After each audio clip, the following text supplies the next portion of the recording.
जय Shri Ram. YouTube channel stories from Hindu धर्म में आपका स्वागत है। आज हम गोस्वामी तुलसीदास जी द्वारा रचित हनुमान बाहुक में काल की करालता विषय पर चर्चा कर रहे हैं।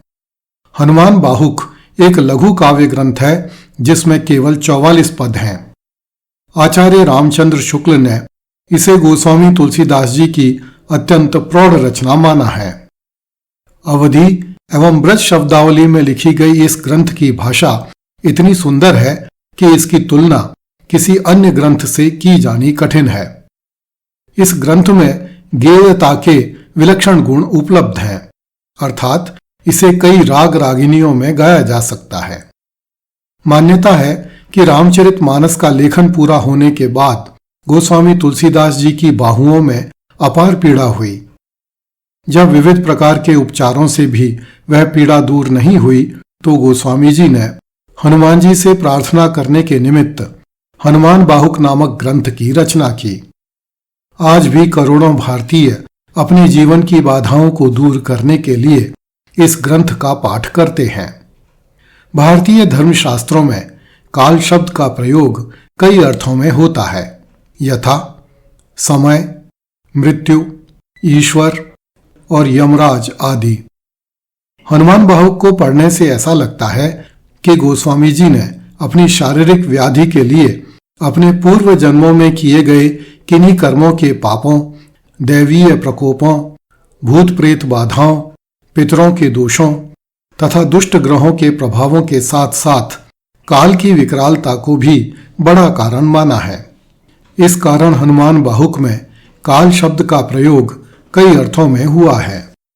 गोस्वामी जी ने हनुमान जी से प्रार्थना करते हुए बार बार लिखा है कि दैवीय कोप, कर्म फल, भाग्य, ग्रह, बुरे काल आदि शक्तिशाली शत्रुओं पर विजय प्राप्त करना मेरे वश की बात नहीं है। इन्हें आप ही नियंत्रित कर सकते हैं क्योंकि आप काल के भी काल हैं। इस ग्रंथ के अंतिम पद में गोस्वामी जी ने लिखा है कि काल का निर्माण विधाता ने नहीं अपितु राम जी ने किया है। यह जानकर मैं मौन धारण कर लेता हूं। इस आलेख में हनुमान बाहुक में आए काल शब्द के विविध संदर्भों की चर्चा की जा रही है। हनुमान बाहुक के पहले पद में गोस्वामी जी ने लिखा है, भुज विशाल मूरति कराल कालहु को काल जनु। यहां हनुमान जी को काल का भी काल बताया गया है। इसका आशय यह है कि हनुमान जी काल के स्वामी हैं, अर्थात काल से अधिक शक्तिशाली हैं। वे काल को भी मृत्यु देने वाले हैं। हनुमान बाहुक के पद संख्या 7 में गोस्वामी जी ने लिखा है, भीषम कहत मेरे अनुमान हनुमान सारिखो त्रिकाल न त्रिलोक महाबल भो। इस पद में काल का उल्लेख 3 रूपों में उपलब्ध त्रिकाल के रूप में हुआ है तथा कहा गया है कि भीष्म पितामह कहते हैं कि मेरे अनुमान से तीनों कालों में तथा तीनों लोकों में हनुमान जी जैसा महाबली और कोई नहीं है। हनुमान बाहुक के पद संख्या 10 में लिखा है, दुर्जन को काल सो कराल पाल सज्जन को। यहां काल का आशय यमराज से है, अर्थात हनुमान जी बुरे लोगों के लिए यमराज के समान तथा सज्जन लोगों के लिए पालनकर्ता अर्थात पिता के समान हैं। पद संख्या 9 में गोस्वामी जी ने लिखा है, बड़ो विकराल कली काको न बिहाल कियो। और पद संख्या 21 में लिखा है, नाम कली काम तरु केसरी किशोर को। इन पदों में काल शब्द का प्रत्यक्ष उल्लेख नहीं करके कली शब्द का प्रयोग किया गया है। कली भी काल की ही एक बड़ी इकाई है जिसमें धर्म का केवल एक ही चरण रहने के कारण इसे बुरे काल का पर्याय माना गया है। कली रूपी काल इतना विकराल है कि इसने संसार के प्रत्येक व्यक्ति को विकल कर रखा है। इस विकराल कलिकाल से पार पाने के लिए हनुमान जी का नाम कल्प वृक्ष के समान है। पद संख्या 24 में गोस्वामी जी ने काल को मनुष्य के कर्मों, शक्तिशाली लोकपालों, संपूर्ण स्थावर पदार्थों एवं समस्त जीवों की श्रेणी में रखा है जो हनुमान जी के वशीभूत हैं। कर्म काल लोकपाल अग जग जीव जाल नाथ हाथ सब निज महिमा विचारिये। पद संख्या 26 में गोस्वामी जी ने काल को मनुष्य के बुरे कर्मों, बुरे भाग्य, वात, पित्त एवं कफ नामक त्रिदोषों, दैवीय कोपों, पाप के प्रभावों तथा छल भरी छायाओं की तरह मनुष्य को कष्ट देने वाला लिखा है। भाल की काल की रोष की त्रिदोष की है, वेदन विषम पाप ताप छल छाह की। पद संख्या 30 में गोस्वामी जी ने लिखा है कि ब्रह्मा, विष्णु, महेश, कर्म तथा काल सहित इस संसार रूपी जाल में कौन ऐसा है जो हनुमान जी का कहना नहीं मानता। कर तार भर तार हर तार कर्म काल, को है जग जाल जो न मानत वे तात है।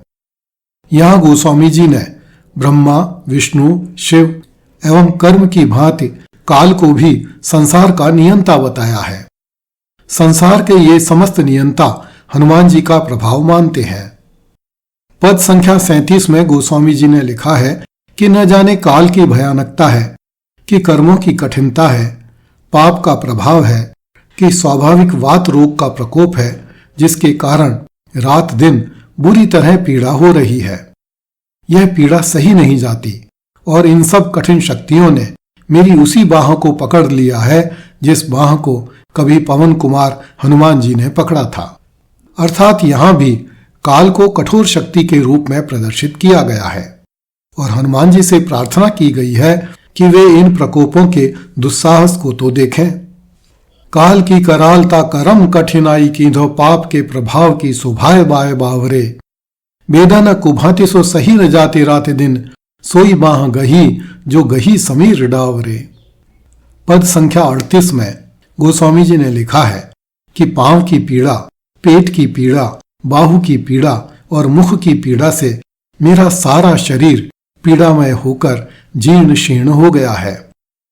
देवता, प्रेत, पितर, कर्म, काल और दुष्ट ग्रह सब एक साथ ही दौड़कर मुझ पर तोपों की मार कर रहे हैं। अर्थात यहां भी काल को दुष्ट ग्रहों आदि की तरह कष्टदायी शक्ति के रूप में दर्शाया गया है। पाए पीर, पेट पीर, बाह पीर, मुंह पीर, जर जर सकल शरीर पीरमयी है। देव भूत पितर करम खल काल ग्रह, मोहि पर दवर दमानक सिदई है।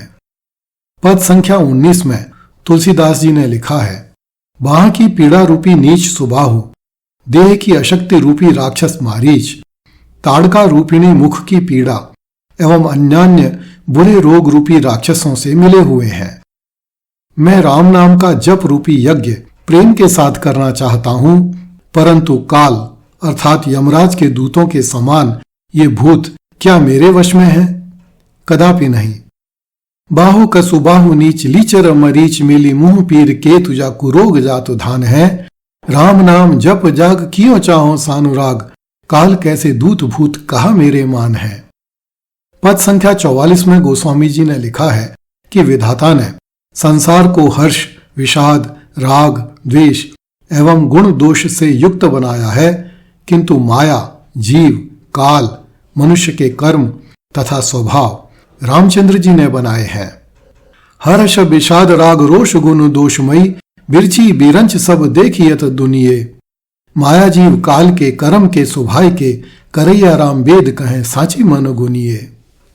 इस पद का आशय इस प्रकार निकाला जा सकता है कि माया, जीव, काल, कर्म और स्वभाव विधाता की बनाई हुई सृष्टि के अधीन नहीं है, अपितु विधाता की बनाई हुई यह दुनिया राम जी द्वारा बनाए गए माया, जीव, काल, कर्म और स्वभाव से संचालित होती है।